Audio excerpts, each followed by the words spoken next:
Hello everyone, welcome back to my channel the healthy life. मैं हूँ dietitian शुभा पांडे और हमारे आज के इस वीडियो में हम बात करेंगे 9 दिन नवरात्रि के जो होते हैं उसमें 9 अलग अलग देवियों के 9 अलग अलग प्रसाद बनते हैं और वो स्पेसिफिकली उन्हीं देवियों को ऑफर किए जाते हैं। और इन सारे प्रसादों का डाइटरी सिग्निफिकेंस क्या है, इसकी न्यूट्रिशन वैल्यू क्या है और साइंटिफिक रीजन क्या है। तो विदाउट एनी फर्दर अडू, एक मिनट। जय अम्बे माता, जय माँ Durge. Now let's get started. Navratri के सबसे पहले दिन का जो दिन होता है वो होता है माँ शैलपुत्री का दिन। अब माँ शैलपुत्री कौन थी? माँ शैलपुत्री देवी पार्वती जी थी। उनका ही अवतार था, उनका ही एक दूसरा नाम था। माता शैलपुत्री जो है, शैल मतलब शैल जो है वो पर्वत को कहा जाता है। तो वो पर्वतराज हिमावन की जो पुत्री थी, इसीलिए उनका नाम शैलपुत्री रखा गया। और अक्सर आपने फोटोज में देखा होगा कि माँ शैलपुत्री जो है उनके एक हाथ में त्रिशूल होता है और एक हाथ में कमल होता है यानी लोटस, और वो नंदी पर सवार होती है। और माता शैलपुत्री जो है इन्हें हम अक्सर ऑफर करते हैं देसी घी। हम इन्हें देसी घी का प्रसाद अर्पण करते हैं, या फिर हम देसी घी से बनी कोई भी व्हाइट कलर की मिठाई इन्हें बना सकते हैं। होममेड मिठाइयाँ बना के इन्हें हम प्योरली चढ़ा सकते हैं। देसी घी की डाइटरी सिग्निफिकेंस और न्यूट्रिशनल वैल्यू तो हम सभी जानते हैं। देसी घी हेल्दी फैट्स में आता है, इसे तेल से ज़्यादा ही हेल्दी माना गया है।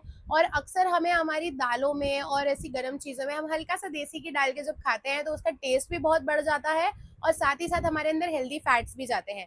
इसके अंदर विटामिन ए, डी, ई और के भी होता है। और घी जो है ना वो हमारे अंदर के ऑर्गन्स को अच्छी तरह से नरिश करता है। तो ये एक बहुत अच्छी क्वालिटी है। तो हम होममेड घर की मिठाइयाँ भी देसी घी में बनाकर माता को अर्पण कर सकते हैं। नवरात्रि का दूसरा दिन होता है माँ ब्रह्मचारिणी का। ब्रह्मचारी नाम से ही आपको समझ में आ रहा होगा कि ये देवी, जो इनका जो फोटो होती है इसके डिपिक्शन में आपने अक्सर देखा होगा कि माता के एक हाथ में रुद्राक्ष की माला होती है जिससे वो माला जाप करती है, और एक हाथ में माता के कमंडल होता है जिसमें पानी होता है। और माता जो है बिल्कुल भी कोई तरह का आभूषण यानी कोई तरह के गहने उन्होंने नहीं पहने, कोई भारी कपड़े नहीं पहने होते हैं। और साथ ही साथ वो बेयर फुट यानी वो नंगे पैर होती है। तो ये जो रूप है माता का, ये उस समय का रूप है जब माता रानी जो थी वो उन्होंने शादी नहीं की थी और करीबन 1000 वर्ष की उन्होंने तपस्या की है ब्रह्मचारिणी जी के रूप में शिव जी को प्राप्त करने के लिए। तो इस रूप में माता रानी को हम क्या अर्पण करेंगे? ये बहुत ही साइंटिफिक और बहुत ही कॉमन है। हम माता रानी को फ्रूट्स और एकदम हल्की चीजें अर्पण करेंगे, स्पेशली फ्रूट्स अर्पण करेंगे। अब फ्रूट्स की तो क्वालिटीज हम सभी जानते हैं। फ्रूट्स रिच इन एंटीऑक्सीडेंट्स होता है, इनके अंदर भर भर के न्यूट्रिएंट होता है और ये आपका जो है शुगर लेवल भी नेचुरली बैलेंस कर सकते हैं। तो फ्रूट्स आपको अपनी डाइट में ज़रूर ऐड करनी चाहिए। एंटीऑक्सीडेंट से क्या होता है कि ये आपको जो है कैंसर से बचा सकता है, बड़ी बीमारियों से बचा सकता है। और अलग अलग फ्रूट्स में अलग अलग तरह के बहुत सारे वाइटामिन होते हैं। सारी चीज़ें आपको एक कॉम्पैक्ट जो हमें नेचर में फ्रूट में दिया है वो सब कुछ आपको उसमें मिल जाता है। नवरात्रि के तीसरे दिन आती है माँ चंद्रघंटा। चंद्रघंटा नाम से आपको समझ में आ रहा होगा कि माता का जो मस्तिष्क है, उनके माथे पर, उनके सर पे विराजमान है, जो वहां पर चंद्र एक बेल शेप में, घंटा यानी बेल, तो उस शेप में चंद्र जो है वो विराजमान है। और साथ ही साथ माता का जो ऑरा है वो बहुत ही मैजेस्टिक है, बहुत ही बड़ा ऑरा है। वो एक गोल्डन कलर के ऑरे में आती है। उनका कॉम्प्लेक्शन एक उनका जो रंग है वो स्वर्ण जैसा रंग है। और साथ ही साथ वो एक बहुत ही बड़े से लायन या टाइगर के ऊपर जो है सवार होती हैं। उनके 10 हाथ होते हैं, एक में त्रिशूल, एक में गदा, और इस तरह से बहुत सारी तलवार और ये सब कुछ लेकर। ये रूप जो माता का है, ये भयावर जो रूप है, बहुत ही बड़े औरे वाला रूप है। ये जो है जो जितने भी राक्षस हैं, दानव हैं, उनको मारने के लिए और अपने जो भक्तजन हैं उनको बचाने के लिए माता ने ये रूप धरा था। और ये सिंबलाइज करता है कि माता जो है अपने भक्तजनों की इस सहायता के लिए हमेशा तत्पर तैयार रहती हैं। और इस रूप में माता रानी को हम अर्पित करते हैं कोई भी वाइट कलर की खीर, इस तरह से उनको दूध की बनी हुई जो भी चीज़ें हैं उनको हम अर्पित कर सकते हैं। खीर में जो है आप जानते हैं कि ड्राई फ्रूट्स होते हैं। ड्राई फ्रूट्स हेल्दी फैट्स होते हैं। मिल्क जो होता है, दूध, यानी उसमें होता है कैल्शियम और प्रोटीन। और घर की बनी हुई जो खीर होती है वो अक्सर काफ़ी हेल्दी होती है रादर देन बाहर की जो हम मिठाइयाँ या फिर केक्स और पेस्ट्रीज खाते हैं। तो इसका जो डाइटरी सिग्निफिकेंस है इसमें बहुत कुछ होता है। हम इसके और हेल्दियर वर्जन्स बना सकते हैं। हम मखाने की खीर माता को चढ़ा सकते हैं, ये बहुत ही हेल्दी वर्जन हो जाएगा।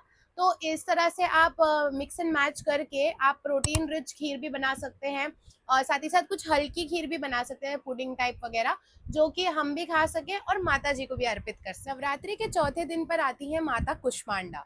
कुष्मांडा का मतलब ये होता है कि माता रानी, ये जो फोर्थ डे पे जो माता है, कुष्मांडा का मतलब ये होता है कि ये क्रिएटर ऑफ यूनिवर्स है। माता रानी ने ये जो कुष्मांडा रूप में है, इन्होंने यूनिवर्स को बनाया है। इनको क्रेडिट दिया जाता है कि ये यूनिवर्स को बनाती हैं। इनके 8 से 10 हाथ होते हैं और ये भी टाइगर पर सवार है। और इनके एक हाथ में अमृत का कलश होता है और एक हाथ में ब्लड का कलश होता है। ये रिप्रेजेंट करती है कि पूरी सृष्टि का सृजन जो है वो माता रानी ने ही किया है, अपनी डिवाइन फेमिनाइन एनर्जी से, आदि शक्ति से। माता कुष्मांडा के बारे में ये भी कहा जाता है कि वो सूर्य जो है, सूर्य के एकदम सेंटर में जाकर बैठी हुई है। और सूर्य को जो तेज और प्रदान करती हैं वो माता कुष्मांडा ही करती है। 100 सूर्य के या 100,000 सूर्य के बराबर का तेज माता कुष्मांडा के अंदर है। और वही हमारी सृष्टि का सृजन करती है, पालन करती है, क्योंकि सूर्य जो है उसके बिना तो सृष्टि चल ही नहीं सकती। तो कुष्मांडा माता को हम चढ़ाते हैं मालपुआ। मालपुआ उनको काफ़ी प्रिय है। और मालपुए को हम हेल्दियर वे में भी बना सकते हैं। वैसे मालपुआ डीप फ्राइड होता है, लेकिन अगर हम इसमें से रिफाइंड शुगर और रिफाइंड फ्लावर हटा दें तो हम इसको गुड़ में और इसकी जगह पे राजगिरे का आटा भी यूज़ कर सकते हैं और व्हीट का आटा भी यूज़ कर सकते हैं। एक बैटर बनाया जा सकता है अच्छा सा। और इस जो पर्टिकुलर बैटर है, इस बैटर में उसके बाद में इसको जो है हम एयर फ्राई भी कर सकते हैं, बेक भी कर सकते हैं। बहुत सारे अलग अलग ऑप्शंस है। तो इस तरह से इसके अंदर जो है जैगरी गुड़ के सारे गुण चले जाएंगे। गुड़ बहुत ही अच्छा होता है, हमारी जो हार्ट हेल्थ के लिए भी अच्छा होता है और हमारे शुगर लेवल को भी मेंटेन करता है। आयरन रिच होता है। तो बहुत सारी क्वालिटीज इसके अंदर भी होती हैं। साथ ही साथ दूध इसमें जाता है तो प्रोटीन रिच भी हो जाता है। तो इसको हम एक हेल्दियर वे में स्वीट बनाया जा सकता है। नवरात्रि के 5वें दिन पर आती है माता स्कंद माता।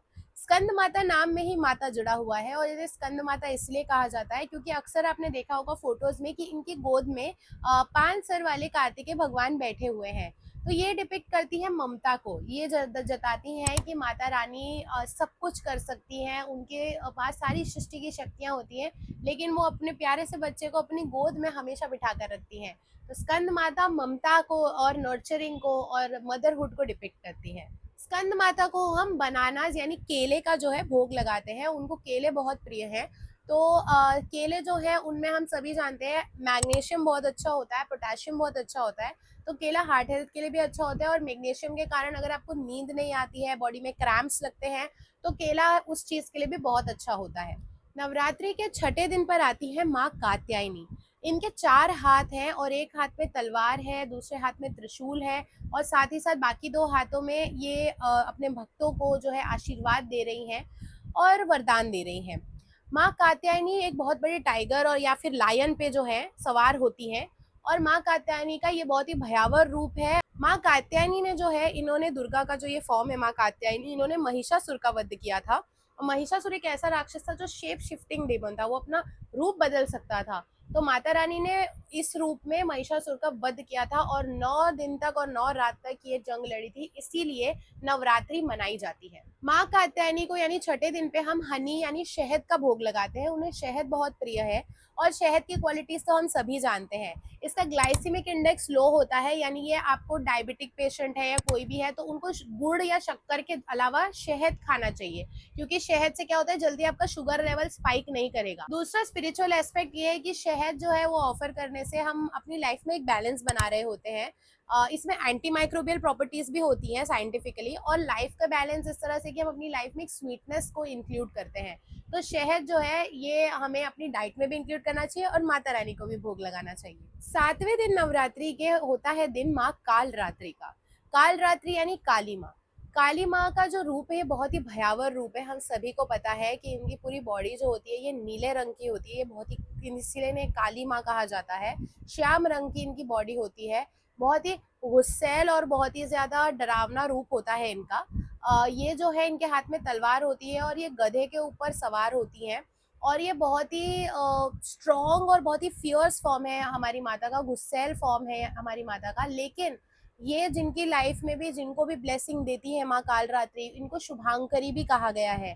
ये उनके जीवन को पूरी तरह से बदल कर रख सकती है। अपने भक्त जनों के लिए इस माँ का ये रूप जो है वो बहुत ही ज्यादा उनके उनसे बहुत प्रेम करता है। काल रात्रि माता की स्टोरी है, शुंभ और निशुंभ राक्षस जो है उनको हराया था। साथ ही साथ उन्होंने रक्त बीज को भी हराया था अपनी जबान से। रक्त बीज का एक भी ड्रॉप अगर धरती पर पड़ता था तो उस राक्षस को ब्रह्मा जी से वरदान था कि उस बूंद से एक और रक्त बीज प्रकट होता था। तो माता रानी ने अपनी जीभ लंबी कर दी और एक भी बूंद उसका धरती पर नहीं पड़ने दिया, और अमृत का कमंडल भी बनाया और सारे भैरव के जो भी सोल्जर्स थे जो उस वॉर में लड़ रहे थे उनको उठाया। तो माता रानी का ये भयावर फॉर्म था इन सभी राक्षसों से लड़ने के लिए। इस फॉर्म को हम चंडी भी बोलते हैं। काल रात्रि को गुड़ बहुत प्रिय है, तो हम गुड़ से बनी कोई भी मिठाई या गुड़ उन्हें चढ़ाते हैं। गुड़ के बहुत सारे बेनिफिट होते हैं, ये डाइजेशन के लिए अच्छा होता है। अगेन गुड़ जो है इसके अंदर आयरन होता है, बहुत सारी और भी क्वालिटीज होती हैं, तो ये रिफाइंड शुगर से कंपैरेटिवली थोड़ा बेटर होता है। हालांकि ग्लाइसेमिक इंडेक्स शुगर और गुड़ का काफी हद तक सेम होता है, लेकिन अगर आपको ऑथेंटिक गांव वगैरह का गुड़ मिल जाए तो वो काफी ज्यादा बेटर होता है। और गुड़ की बनी हुई जो मिठाई होती है उसमें भी थोड़े और अच्छे बेनिफिट्स होते हैं। अष्टमी जो कि एक बहुत ही इंपॉर्टेंट दिन होता है नवरात्रि का, 8वें दिन नवरात्रि के महागौरी का दिन होता है। माता महागौरी जो है, महागौरी आपको समझ में आ जाता है कि ग्रेट फेयरनेस, एक कॉम्प्लेक्शन जो होता है महागौरी, गौरी यानी गोरी यानी कॉम्प्लेक्शन उनका फेयर होता है। में माता रानी जो है, ये जो रूप है माता रानी का, ये एक बहुत ही लाइट सी एक बहुत ही लाइट कलर की बहुत ही एलिगेंट सी साड़ी वगैरह में आपको दिखेंगी। और इनके एक हाथ में त्रिशूल होता है और ये बफेलो पर राइड कर रही होती है, एक हाथ में डमरू होता है। ये बहुत ही पेशेंस और बहुत ही प्योरिटी और विजडम और बहुत ही शांत जो है माता रानी का स्वरूप होता है। बहुत ही सुंदर और खूबसूरत स्वरूप होता है माता रानी का। तो अष्टमी वाले दिन हम महागौरी माता जी की जो है प्रार्थना करते हैं, उनसे अपने जीवन में सुख, शांति, समृद्धि सब कुछ मांगते हैं, और माता अपने बच्चों को हमेशा वो देती ही देती है। हमारी महागौरी माता को पसंद है कोकोनट। कोकोनट यानी नारियल। नारियल तो हम सभी जानते हैं कि कितना हेल्दी होता है, उसके अंदर हेल्दी फैट्स होते हैं, साथ ही साथ फाइबर होता है। तो नारियल जो है हमारे प्रसादों में भी मिलता है। हमारे बहुत सारे डिशेस जो हम बनाते हैं, रेसिपीज बनाते हैं, नारियल की मिठाइयाँ हम बना सकते हैं जो बहुत ही ज़्यादा हेल्दी होती है। वो सब हम माँ को भी ऑफर कर सकते हैं और खुद भी खा सकते हैं, ताकि हमारी भी हार्ट हेल्थ अच्छी रहे, हेल्दी फैट्स हमारे अंदर जाए और एंटीऑक्सीडेंट्स भी बहुत सारे हमारे अंदर जाए। और नारियल को श्रीफल भी कहा जाता है। ये बहुत ही, हमारी जो हिंदू पुराणों में भी नारियल का बहुत ही अच्छा महत्व है। तो माता रानी को भी नारियल चढ़ाइए और खुद भी खाइए। नवरात्रि के 9वें दिन होता है माता सिद्धिदात्री का दिन। सिद्धिदात्री नाम से ही आपको पता चल रहा होगा कि माता सिद्धिदात्री जो है वो सिद्धियां प्रदान करती हैं आपको, बहुत सारी सिद्धियां, 8 सिद्धियां होती है जो हनुमान जी के पास भी थी। सारी सिद्धियां जो है माता रानी के पास। माता सिद्धिदात्री के 4 हाथ है, जिसमें से एक हाथ में कमल का फूल है, एक हाथ में गदा है, एक हाथ में सुदर्शन चक्र है और एक हाथ में है शंख। सिद्धिदात्री माता की कहानी कुछ ऐसी है कि कहा जाता है जब बिल्कुल ही पिच ब्लैक डार्कनेस थी दुनिया में, तब कोई नहीं था, तो एक रेडियंट सी लाइट आई और उस लाइट में से निकली माता सिद्धिदात्री। माता सिद्धिदात्री ने इस यूनिवर्स को बनाया है, त्रिदेवों को उनकी शक्ति दी है और हर किसी को सिद्धि प्रदान करने का काम होता है माता सिद्धिदात्री का। तो हम सब भी माता सिद्धिदात्री को प्रणाम करेंगे 9वें दिन और उनसे सारी सिद्धियां मांगेंगे, बुद्धि मांगेंगे और सद्बुद्धि मांगेंगे। माता रानी जरूर अपने भक्तों को वो सभी देंगे। माता सिद्धिदात्री को हम चढ़ाते हैं सेसमे सीड्स यानी तिल। और तिल के लड्डू तो हम सभी जानते हैं बहुत ही ज़्यादा हेल्दी और डिलिशियस होते हैं। हम उनको तिल के लड्डू भी चढ़ा सकते हैं, तिल से बनी हुई कोई और मिठाई भी चढ़ा सकते हैं। तिल जो होता है सेसमी सीड्स, उसके अंदर बहुत सारी क्वालिटीज़ होती है, स्पेशली वो कैल्शियम रिच होता है, आयरन रिच होता है, फाइबर रिच होता है। तो आप अपनी डाइट में तिल जो है उसको ज़रूर ऐड कीजिए, माता रानी को भी अर्पण कीजिए और खुद भी खाइए, दूसरों को भी खिलाइए। नवरात्रि का जो अंतिम दिन होता है, जो लास्ट डे होता है, उस पे जो है हम अक्सर अपना फास्ट तोड़ते हैं चना पूरी, हलवा, इस सारी चीज़ों के साथ में। इसके ऊपर मैंने अलग से एक वीडियो बनाया था जो चैत्र की नवरात्रि में बनाया था, मैं उसका लिंक डिस्क्रिप्शन में दे दूंगी, आप जरूर जाके देखिएगा कि चना पूरी हलवा ही क्यों हम यूज करते हैं, क्यों ही बनाया जाता है, क्यों ही खाया जाता है और उसकी क्या क्या डाइटरी बेनिफिट्स है। तो अगर आपको मेरा ये वीडियो अच्छा लगा हो तो प्लीज़ इसे लाइक कीजिए, इसे शेयर कीजिए ज़्यादा से ज़्यादा और मेरे चैनल को सब्सक्राइब कीजिए। मैं और ऐसे अमेजिंग अच्छे अच्छे वीडियोस लेकर आऊँगी आप सभी के लिए, और आप सभी को नवरात्रि की बहुत बहुत शुभकामनाएं। मैं ये वीडियो नवरात्रि के बीचों बीच अपलोड कर रही हूँ। आई होप ये वीडियो आप सभी तक पहुँचे। और आधे दिन निकल चुके हैं, 4-5 दिन अभी भी बाकी हैं, दशहरा आने वाला है और आई होप हमारे जीवन से भी सारी बुराइयां चली जाए। माँ और जितने भी माता के रूप हैं, ये सभी माँ दुर्गा के रूप हैं। हम माँ दुर्गा से प्रार्थना करेंगे और उनसे तहे दिल से ये उम्मीद करेंगे कि हमारे सारे कष्ट वो हर ले। मैंने एक पोस्ट भी बनाया था, आप सभी मुझे इंस्टाग्राम पर फॉलो कर सकते हैं @the_healthy_life पर। फेसबुक पेज भी है जहाँ पे @the_healthy_life, वहाँ पर आप मुझे फॉलो कर सकते हैं। और मेरा व्हाट्सएप नंबर भी मैं यहाँ पर डाल देती हूँ, वहाँ मैं अवेलेबल रहती हूँ अगर आप लोगों को किसी भी तरह की कंसल्टेशन 1-on-1 मुझसे करनी हो तो मैंने एक पोस्ट भी बनाया था जिसमें मैंने ये मंत्र लिखा हुआ था माता रानी का, जो मैं स्क्रीन पर भी शेयर कर रही हूँ। सर्व सर्वमंगल मांगल्ये शिवे सर्वार्थ साधिके शरण्य त्र्यंबके गौरी नारायणी नमोस्तुते। इस मंत्र का मतलब भी नीचे लिखा हुआ है। ये जो मंत्र है, अगर आप कोई भी मंत्र का जाप नहीं कर पाए तो आप ज़रूर 11 बार या चलते फिरते उठते बैठते या जैसे भी मतलब स्वच्छ मन से, स्वच्छ हृदय से और एक स्वच्छ शरीर से इस मंत्र का जाप ज़रूर कीजिए। इस नवरात्रि में माता रानी ज़रूर हमें सही राह दिखाएंगी। सही, देखिए हर चीज़ बेनिफिट्स के लिए नहीं होती। बेनिफिट्स तो हमें लाइफ में अच्छा और बुरा तो हमारे कर्मों पर है, लेकिन इस मंत्र का जाप करने से हमें सद्बुद्धि मिलेगी, हमें एक पॉजिटिविटी आएगी। और ये कॉमन मंत्र है माँ दुर्गा का, तो ज़रूर इसका जाप कीजिएगा। और मुझे फॉलो कीजिए, मुझे सब्सक्राइब कीजिए ज़्यादा से ज़्यादा लोग। मेरे 1000 सब्सक्राइबर तो आप सभी ने पूरे कर दिए, उसके लिए बहुत बहुत धन्यवाद। सपोर्ट करते रहिए इसी तरह से। बहुत अच्छा लगता है मुझे जब आप लोग प्यार और सपोर्ट देते हैं।